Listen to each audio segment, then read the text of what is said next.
Hey, friends, thank you for listening to the Covenant Podcast. If you're interested in improving your proficiency in biblical Greek, consider registering for an upcoming class at CBT Seminary this summer, taught by Timothy Decker. If you're interested to learn more about that class, stay tuned to the end of this episode. I'll include a little video by him plugging that class, but you can register for that class at cbtseminary.org. Thanks for listening today. Welcome to another episode of the Covenant Podcast, brought to you by Covenant Baptist Theological Seminary. This is a resource which exists to equip listeners with theological content from a 1689 Baptist perspective. And we have the privilege once more to welcome back our dear friend in the Lord, President of Covenant Baptist Theological Seminary, Dr. Sam Waldron. Welcome back to the podcast, brother. Thank you, Austin. Yeah, last time we had you on just a few months ago, we were talking about the release of one of your new books. That was The Doctrine of Last Things. Since then, there's been the release of another book, Theonomy Old and New. So I may be trying to reach out to you again about another podcast conversation. But neither of those books are the topic of this conversation. The title of this episode is Critiquing the New Perspective on Paul, which I'm excited to have this conversation with you about. But before we begin, can you just briefly tell us about some of the things happening at Covenant Baptist Theological Seminary that you want our audience to know about? Well, we're really excited about this year's graduation, which will take place on Saturday afternoon of Memorial Day weekend. I think that's the... let me make sure I get the date right. That's May 24th, and we'll be having, I don't know, we're still finalizing that number of students, but I have been told at least 20 graduates are present for the ceremony on Saturday afternoon. It's going to be a little earlier than other times. So we've decided that that's a little better fit for everything, and so we're really looking forward to that encouraging time. I think we got more like 30 graduates total, and we're still working on who's going to be here and who's going to have to take their degrees of absentia. At any rate, and we're excited that Paul Washer is going to be with us. He's going to be speaking on Friday evening to the students at the modular course and to the graduates who are present about things that are on his heart about the ministry. He's going to be our speaker at the graduation. The next day, he's speaking twice at Grace Reformed Baptist Church with regard to the whole subject of evangelism in the evening, particularly. So we're really excited about that. During that weekend, I'll be teaching a modular course on Romans, and on the Friday, Saturday, and Monday. Looking forward to doing that important course as well. And I guess I have to say, I think they have enough people coming that they've had to shut down the course offering for people being present anyway. So that's all very encouraging stuff. Amen. Well, it sounds like the place to be Memorial Day weekend is Owensboro, Kentucky. A lot of great, exciting things going on in that part of the country, and praise be to God for the work of CBTS. Dr. Waldron, we are so thankful to have you on the program today to talk about a subject that I think some of our listeners probably have some familiarity with, but in my experience anyways, this subject can really even be an enigma for those who are even in confessionally reformed circles. And that subject is the new perspective on Paul. For those who may not know much or anything about the new perspective on Paul, maybe to begin this conversation, Dr. Waldron, could you give us just a flyover sketch of the core tenets of the new perspective on Paul, maybe some key proponents of this view, and maybe even just briefly why we would even need to discuss this perspective? What's the value of having a podcast episode devoted to something like this? Well, this is really a new view of justification, and that's why it's important and valuable to talk about it. It really is quite a different doctrine of justification than what I think of as the monolithic Protestant Reformed view of justification crystallized at the time of the Reformation. To go back to the beginning, the new perspective on Paul grew out of German liberalism in the first place, and that's the general context. But more specifically, it grew out of an article by Christer Stendahl back in the 60s, in which he argued that we've misunderstood Paul, and we've misunderstood the doctrine of justification, because we've taken it to mean that there is that it's the solution to the introspective conscience of the West, that it's the solution to the difficulties that Augustine and Luther had with regarding to trying to understand how they could be just before a holy God. And really, Stendhal argued that that was a misapprehension of the whole purpose and statement of Paul. His basic idea then got elaborated on by a number of people. E.P. Sanders elaborated on it by arguing that really a Second Temple Judaism, that is to say the Judaism that existed for a couple of centuries before Christ and at the time of Christ, Second Temple Judaism really wasn't a religion of works and merit. It was a religion that he described as covenantal nomism, and covenantal nomism was really a religion of grace, and so the notion that Paul was committing a religion of merit and works righteousness was really a misunderstanding of the situation. Now, after E.P. Sanders wrote that, of course, there were real issues with regard to how you understand Paul. If Sanders was right, then there are two solutions: either Paul misunderstood Second Temple Judaism, or we have misunderstood Paul. And of course, liberals didn't mind saying that Paul was wrong, but a lot of people more evangelically inclined wanted to say, well, we've misunderstood Paul.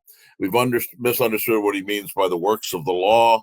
We've misunderstood what he means by his critique of Judaism.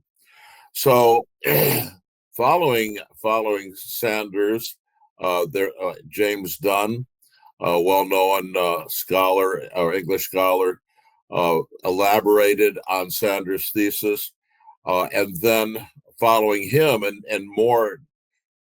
more specifically related to evangelicals, was the writings of N.T. Wright, who adopted the new perspective on Paul in a more evangelical form, and kind of will serve as a conduit to bring it into evangelicalism.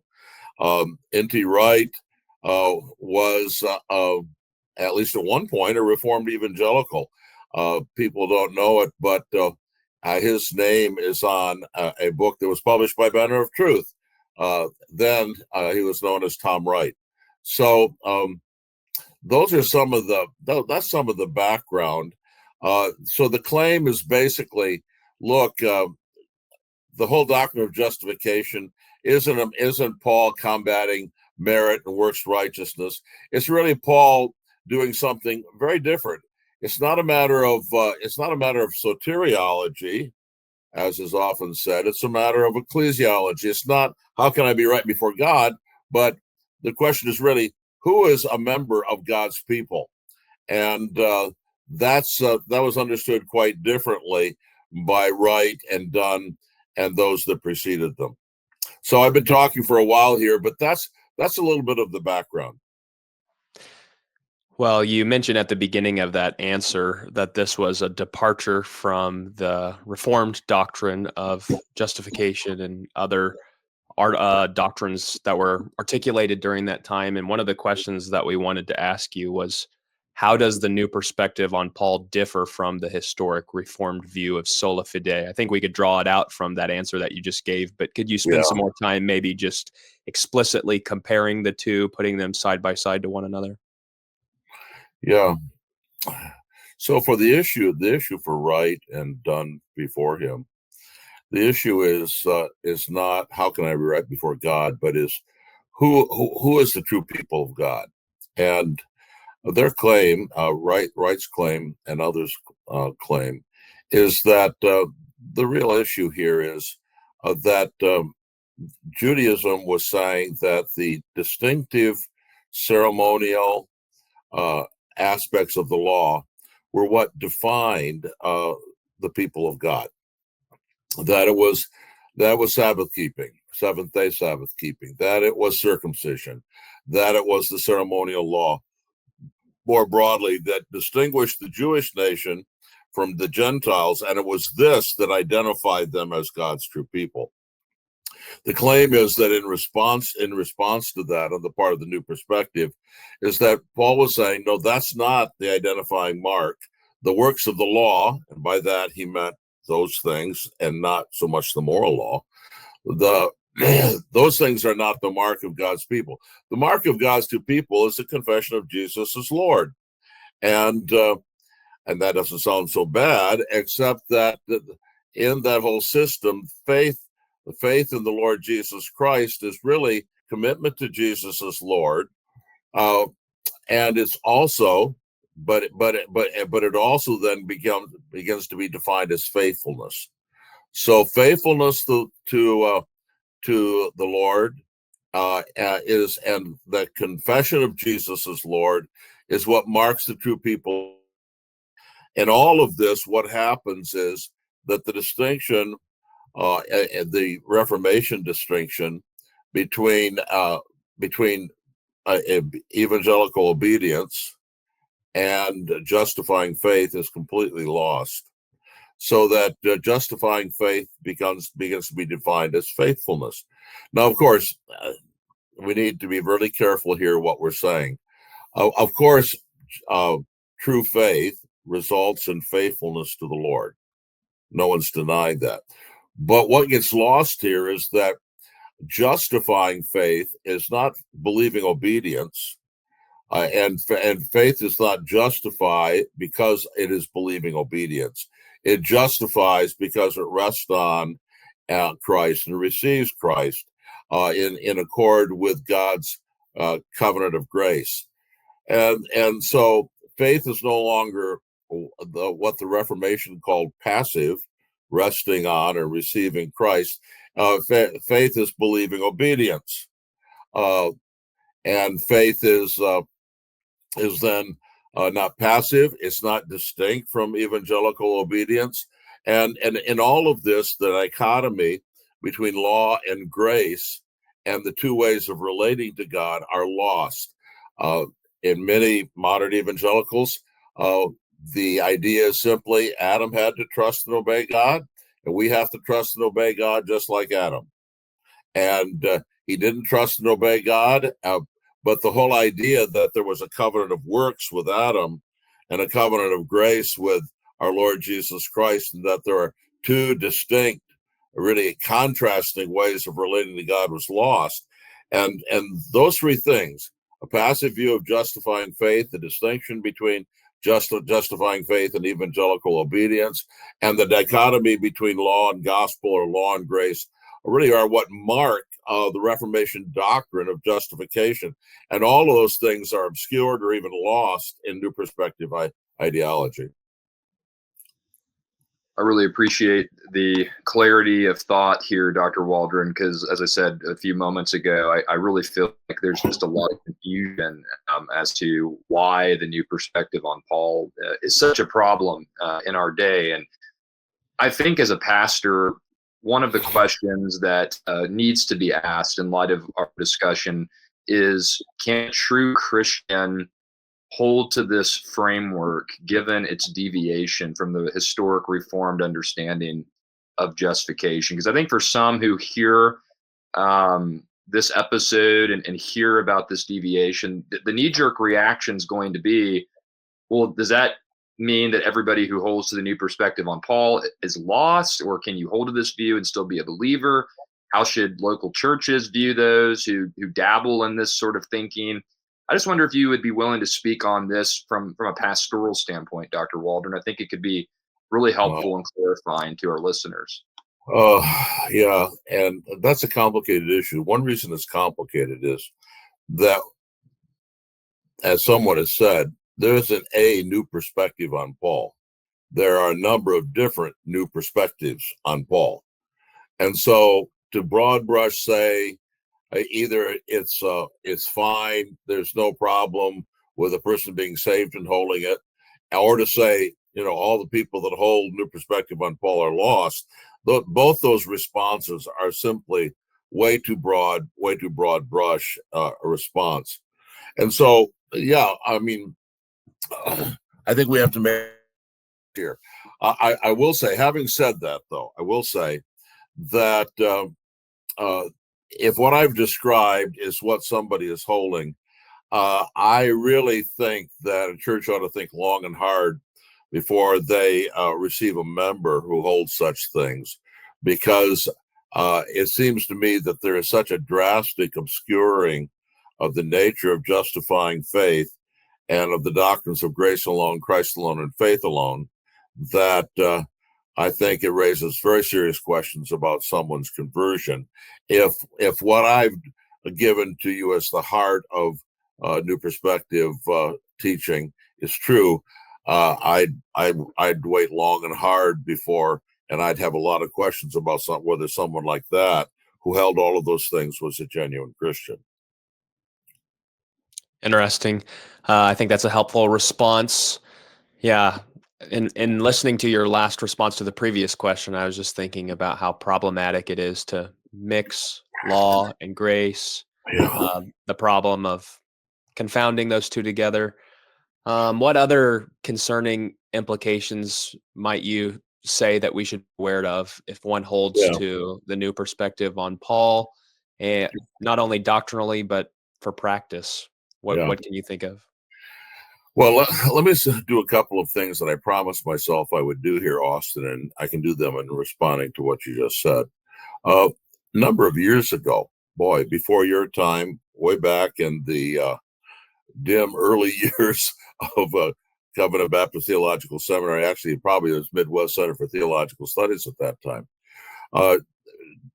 Jeff Smith, pastor of Coconut Creek Baptist Church, and now associated with the Reformed Baptist Seminary, and I did a class on the doctrine of justification, and I have his really excellent 8 lectures on 135 pages on the new perspective on Paul, and I really want to recommend those things. I actually wrote him this morning, told him how much I still appreciated those things, and said, "Can I offer them to the listeners of this podcast?" And he said, "Certainly, I could," and thanked me. So I would like to say, if you want more information here, Jeff's treatment is really good, and the other thing I want to do is say I've got a couple of papers that I wrote while I was doing my doctoral program that actually don't show up at all in my PhD thesis, because my thesis ended up being very strongly historical. But one of the key issues here has to do with how you understand Second Temple Judaism, whether you think Paul was combating a religion of works, or whether basically the Pharisees and Second Temple Judaism really was a religion of grace. Whether covenantal nomism can be described as a religion of grace. They would say it can be because, well, first of all, God selecting Israel was gracious, and then he's simply giving them the law to tell them how they can continue to be faithful members of his people, and that's it. So I just want to say, if anybody wants to know more about either of those things, I've got a couple of papers, and I've got Jeff's lectures that I'd love to let somebody have. But now, to go back to your question specifically, I think one of the most important things here for me, and the thing that just what's the word I want, took the new perspective apart, is to go back and ask the question, well, what was Second Temple Judaism? Can it, by any stretch of the imagination, be described as a religion of grace? And I had the really wonderful privilege taking a class at Southern Seminary during my doctorate to do a paper.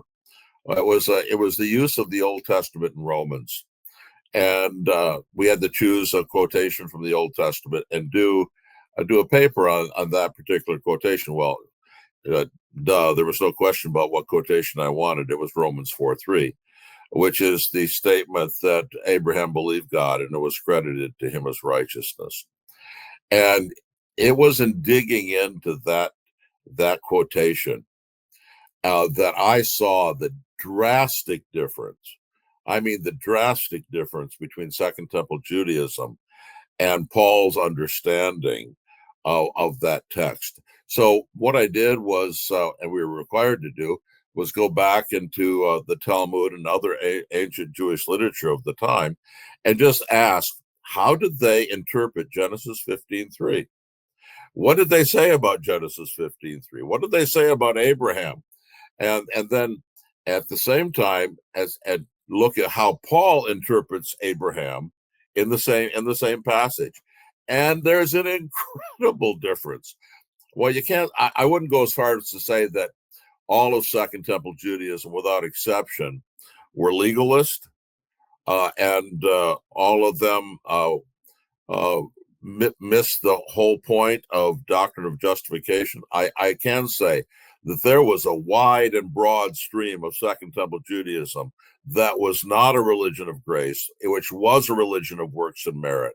And their whole interpretation of Genesis 15:3 at point after point after point, with their glorification of Abraham, with their assertion that he was a perfectly righteous man, and with the idea that God made a covenant with him because he was so good, all of that stuff. And I collected 12 or 15 quotations from the Babylonian Talmud and other places, which just say that so clearly. And then when you take that understanding of Genesis 15:6, you take it to Romans 4:3, and you see how Paul is using the text. It's an incredible contrast. No, Second Temple Judaism was not a religion of grace. It was a religion of works and merit. And Paul interpreted Genesis 15:6 in an entirely different way than the new perspective on Paul and Second Temple Judaism. And let me just enlarge on it a little bit because I get excited about this. When you go, what the whole question, of course, has to do with what it means when you say that Abraham believed God and it was credited to him as righteousness. The evangelicals, many evangelicals today, the new perspective on Paul, I think that means that Abraham believed God and it was credited to him as righteousness because basically faith is obedience to the law of God. Basically, faith is is obedience, and Abraham was justified by a faith that was believingly obedient to God, and that's how they understand. So that faith is really the kernel out of which law keeping grows, and that's the way they understand Abraham's faith. The problem is that is exactly not what Paul says. What Paul does not treat Abraham as a righteous man. 2 verses later, he describes him as an ungodly man. And when you look back at the context of Genesis 15, you'll see that the Second Temple Judaism and New Perspective view of what that text means is entirely wrong, because Abraham isn't there doing some heroic act of sacrifice to God. He isn't in Genesis 15:6 doing some incredibly wonderful act of obedience to God. He's complaining to God about God not keeping his promises, and the whole context there is not the law, which, as Paul's going to go on to say later in Romans 4, was given 400 years later. The context of Abraham's obedience is not law, or Abraham's faith is not law. The context of Abraham's faith is promise. And Abraham's faith, for which he was credited as righteous, was not his faith keeping the law, his faith obeying God. It was his faith believing and resting on the promises of God. And this is the whole difference between the Pharisaic New Perspective understanding of faith and the Pauline understanding of faith. So he's gonna go on throughout the entirety of Romans 4 to make this incredible contrast between the Pharisaic understanding of Abraham and Abraham's faith, and his own apostolic understanding of saving faith, justifying faith, as simply resting on the promises of God. I don't know if this goes too far, but sometimes I've been preaching on the subject. I've actually said, what was Abraham doing there? He wasn't doing anything. He was standing there looking stupid. And yet God, on the basis of his resting in the promises of God, credited to him as righteousness. So I don't know. I've elaborated a long ways. I'm not sure if I drifted away from your original question, Austin. No, I think that's helpful to show the difference between the two types of justification that we're talking about. The New Perspective definition of a faithfulness definition of justification versus a type of faith that rests upon the promises of God. That was a helpful answer to the question. Mm-hmm. Yeah. And by way of conclusion, Dr. Waldron, we would give you the last word to discuss anything relevant to the New Perspective on Paul that you'd like for our listeners to take away, whether theological or practical.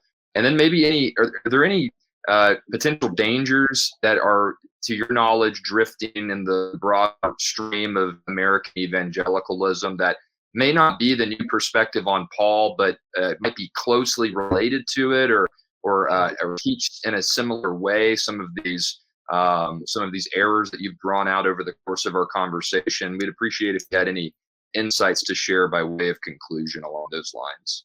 Sure.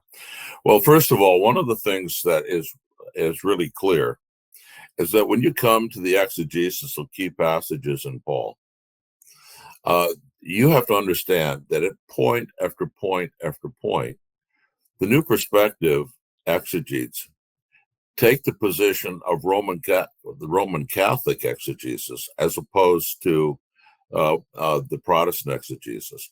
Of course, there's a whole number of texts that are key exegetical foundations for your understanding of justification.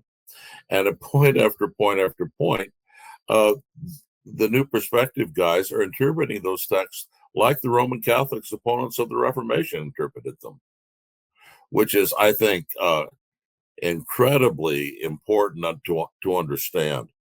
I think one of the other things that I think needs to be said here is that there is quite a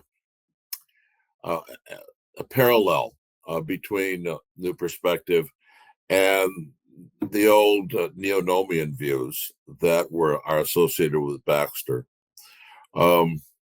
Neo-nomianism basically made the believing obedience of the Christian his righteousness before God, just as long as it was cleansed by the atonement of Christ. And there wasn't a clear view of double imputation in neo-nomianism. And this is what happens too. And there's an explicit denial, a systematic denial of some of the main proponents, especially N.T. Wright, of anything like double imputation.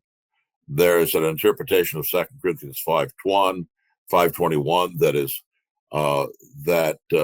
misses the point completely and denies that there's anything there about double imputation. And of course, where you don't have a clear contrast between law and grace, the substantial foundation for double imputation really disappears. What we have to have is the understanding that there's a contrast between the righteousness of the covenant of works and the righteousness of the covenant of the grace. There's a contrast between the righteousness of the law and the righteousness of the gospel. And where that contrast is lost, where you have evangelicals talking not about law and gospel, but gospel and law. I'm quoting now Daniel Fuller, gospel, law, contrast, and continuum. He argues that it's really a continuum and not a contrast. You're really losing the foundations for the biblical doctrine of justification, which is founded squarely on the contrast between law and grace, squarely on the dichotomy between the covenant of works and the covenant of grace. And across the board, not just the New Perspective guys, but Federal Vision, many of the Federal Vision guys, Daniel Fuller, Don Garlington, these are the guys I critique, Norman Shepherd, guys I critique in my dissertation. All of them have lost that dichotomy. And I'm not saying that everyone who rejects a covenant of works is heretical and isn't possibly is seriously astray in terms of the doctrine of justification. But I am saying that the contrast between covenant of works and covenant of grace is a foundational contrast for maintaining the Protestant doctrine of justification. Without it, you're defending something without its true foundations. Well, I'm so thankful, Dr. Waldron, for you coming onto this program today to discuss a very important subject. And I mean, even myself having exposure to the New Perspective on Paul in seminary, but being able to hear it so simply explained, I'm, for one, am very thankful to have been able to discuss this with you. And I hope our listeners feel the same way. So thank you for your time. And we're very excited for the work that God's doing through CBTS, and may the Lord continue to bless your labors there, sir. Thank you, brother. Appreciate it. And to our listeners, we do thank you as well for your continued support of the Covenant Podcast. If you're not doing so already, please feel free to connect with us on social media, in addition to staying up to date with our latest content on the Covenant Baptist Theological Seminary YouTube page. And if you were blessed by this conversation in any way, please feel free to share feedback with us. We'd love to hear from you, and we hope that this resource will continue to minister to you in the months and years to come. But until next time, we wish you grace and peace. God bless. Pastors, have you let your Greek become dull and rusty, not having used it much since seminary? First-year Greek students, are you concerned that you're going to lose over the summer what you've acquired in Greek 1 and 2? Well, if that's the case, maybe I can help you with that. Hi, my name is Timothy Decker, and I serve as one of the professors of biblical languages at Covenant Baptist Theological Seminary. Wanted to tell you about an upcoming one-credit course that we're offering this summer, Greek of 1 John. I'm affectionately calling this class Greek 2.5. Its purpose is to help those newly minted Greek 1 and 2 students to prepare them for Greek 3. And it's also to help those pastors and students who haven't dabbled much in their Greek New Testaments lately to refresh themselves with the Greek New Testament. The vocabulary and grammar of 1 John is rather simple, and so it serves as a very helpful way to get back into the Greek when you haven't done much with it in a while. In Greek of 1 John, we'll learn some concepts of intermediate grammar as well as syntax, and we'll go over some structural analysis and how that can aid in sermon preparation and homiletical outlines. But we'll also be reviewing first-year grammar and grammatical concepts to help us remember all that we have learned originally. And for those of you who are into the ancient manuscripts, we'll be looking at some Greek manuscripts from 1 John, as well as doing a little bit of textual criticism. All of this will take place over a 8-week period with a final exam at the end. And there will be vocabulary memorization as well as translation work and reading. But some of you need that to push you to stay in the text and to continue furthering your time in the Greek New Testament. If you fall into either category of a first-year Greek student or a seasoned pastor but looking to refresh your Greek, or maybe you just want to do a Greek exegesis of 1 John, I'd love to see you and join us in NT16, Greek of 1 John. Until then, may you know the fullness of joy that 1 John 1:4 speaks of, that alone comes through an abiding communion with Christ Jesus.